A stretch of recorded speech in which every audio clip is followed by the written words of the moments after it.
Hello दोस्तों, आज हम बताने वाले हैं सरनाम के बारे में। ये ऐसे रीडिंग के ऑब्जेक्टिव में हिंदी में पूछ सकता है। सरनाम।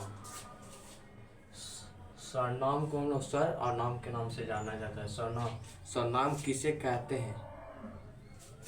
वे शब्द जो संज्ञा के बदले में प्रयोग हो उसे सरनाम कहते हैं। या वे शब्द जो संज्ञा के बदले में प्रयोग हो उसे सर्वनाम कहते हैं। या ये भी कह सकते हैं वे शब्द जो संज्ञा के बदले प्रयोग हो उसे भी सर्वनाम कहते हैं। सर्वनाम को उदाहरण: सीता एक अच्छी लड़की है, ये तो हो गया संज्ञा। वह अपना काम स्वयं करती है। सीता सीता सीता एक अच्छी लड़की है, ये हो गया संज्ञा। वह अपना काम स्वयं करती है। सीता के जगह वह लगा ना, उसी को सर्वनाम कहते हैं। संज्ञा के बदले में जो सब संज्ञा के बदले में प्रयोग किया जाए उसे सर्वनाम कहते हैं। सीता एक अच्छी लड़की है। सीता के जगह वह लगा ना, यही हुआ सर्वनाम। वह अपना काम स्वयं करती है। सर्वनाम का शाब्दिक अर्थ है सबका नाम। ये भी ऐसे जीडी में पूछता है, जरूरी से याद करें। सर्वनाम के कितने भेद होते हैं? सर्वनाम के 6 भेद होते हैं। पुरुषवाचक सर्वनाम। पहला है पुरुषवाचक सर्वनाम। पुरुषवाचक सर्वनाम 3 प्रकार के होते हैं: उत्तम पुरुष, मध्यम पुरुष, अन्य पुरुष। पुरुषवाचक सर्वनाम में उत्तम पुरुष में मैं या हम से कोई वर्ड बोला जाता है। मैं बहुत अच्छा लड़का हूँ, यह उत्तम पुरुष में आएगा। या हम बहुत अच्छे लड़के हैं, यह उत्तम पुरुष में आएगा।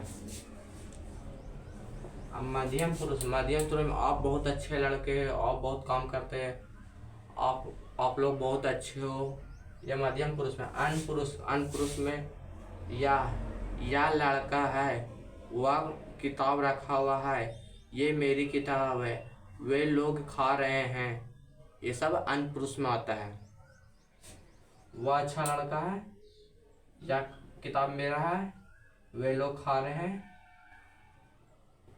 ये मेरी किताब है इत्यादि, ये समय अन्य पुरुष का उपयोग करते हैं। अब है दूसरा वार में निश्चित वाचक सर्वनाम। दूसरा नंबर पर आता है निश्चित वाचक सर्वनाम। सीरीज वाइज लिखते हैं। पहला आता है पुरुषवाचक सर्वनाम, दूसरा आता है नीचवाचक सर्वनाम, तीसरा में अनीचवाचक सर्वनाम, चौथा में प्रश्नवाचक सर्वनाम, पांचवा में संबंधवाचक सर्वनाम, छठा में निजवाचक आता है। वो अगले बार में बताएंगे इसके मिटाने के बाद। नीचवाचक सर्वनाम: जिस व्यक्ति या वस्तु के बारे में बिल्कुल निश्चित से ज्ञान हो उससे नीचवाचक सर्वनाम कहते हैं। फिर से हम रिपीट करते हैं। निश्चितवाचक सर्वनाम: जिस व्यक्ति या वस्तु के बारे में बिल्कुल निश्चित से ज्ञान हो उसे नीचवाचक सर्वनाम कहते हैं। इसे आप अच्छा से देख लें।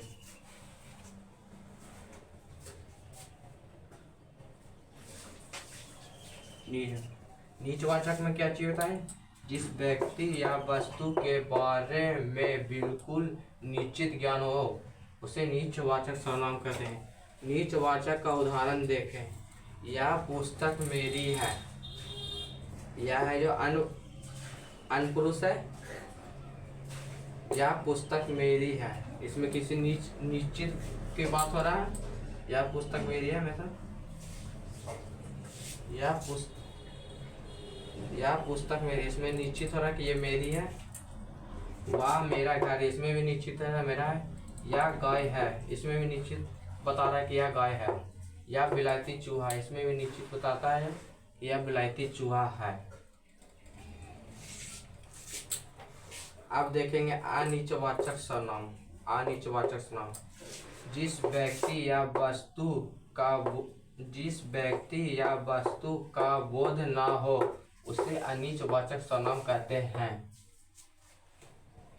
अनीचवाचक सर्वनाम किसे कहते हैं? देखिए अच्छा से। जिस व्यक्ति या वस्तु का बोध न हो उससे अनिचवाचक सर्वनाम कहते हैं। जैसे में आप मान लीजिए वाक्यता कुछ रखा हुआ, वहाँ पर कुछ रखा हुआ है, इसमें उसके बारे में नहीं बताया जा रहा है कि वह किसके बारे में बता रहा है, उसका नीचे देखिएगा। उदाहरण इसका देखिए, बाहर कोई खड़ा है, वो तो हमको नहीं मालूम है कि कौन खड़ा है, एक एक अनिचवाचक है। अब बाहर कोई खड़ी है मालूम है तो वह हमें नीचवाचक सर्वनाम आएगा। कुछ दे दीजिए, इसमें तो नहीं पता चला आम दे रहा है कि इमली दे रहा है। उसी की तरह पता चलेगा कुछ दे रहा, आम दे रहा है, वह हमको इमली दे रहा है तो वह निश्चितवाचक में नहीं पता चल रहा है तो वह अनिश्चितवाचक में आता है। प्रश्नवाचक सर्वनाम जिसका प्रयोग प्रश्न के लिए किया हो उसे प्रश्नवाचक सर्वनाम कहते हैं। प्रश्नवाचक सर्वनाम किसे कहते हैं? जिसका उपयोग प्रश्न पूछने के लिए किया गया उसे प्रश्नवाचक सर्वनाम कहते हैं। प्रश्नवाचक सर्वनाम जिसका प्रयोग प्रश्न के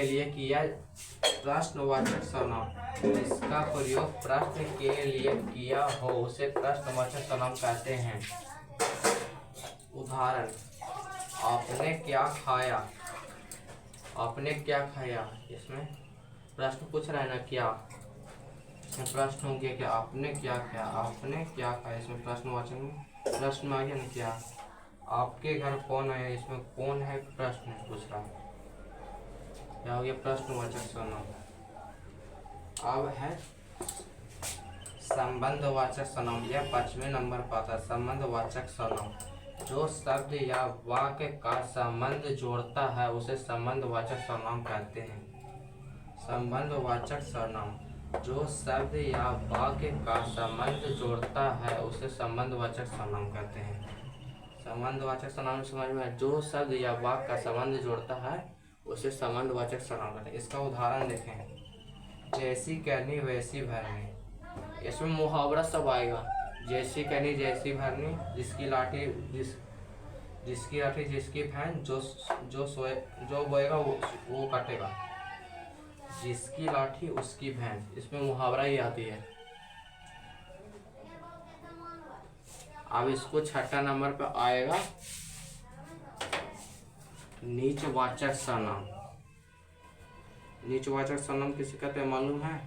देखिए,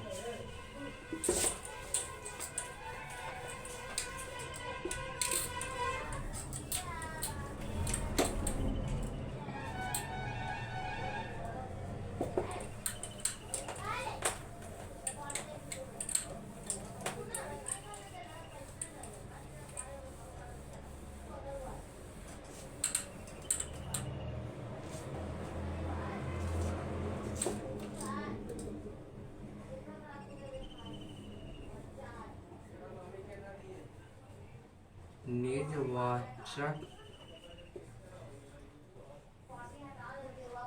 सर्वनाम,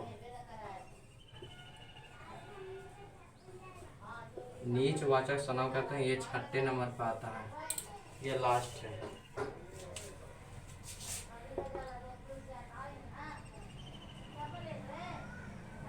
इसमें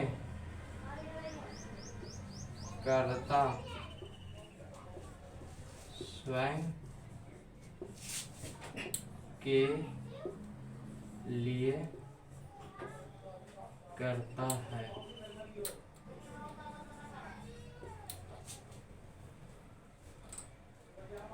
उसे नीचवाचक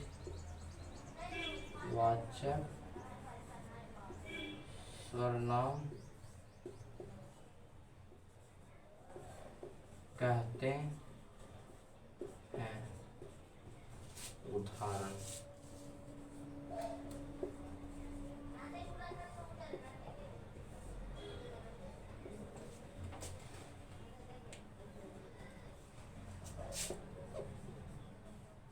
मैं स्वयं खाऊंगा,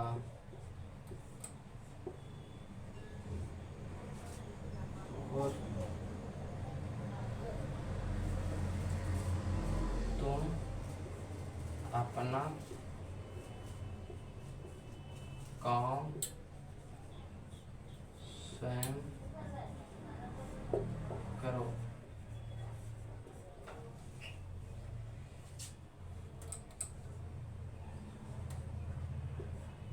हम खुद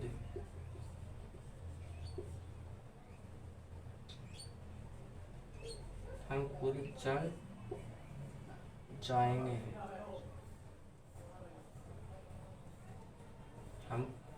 हम खुद चल जाएंगे।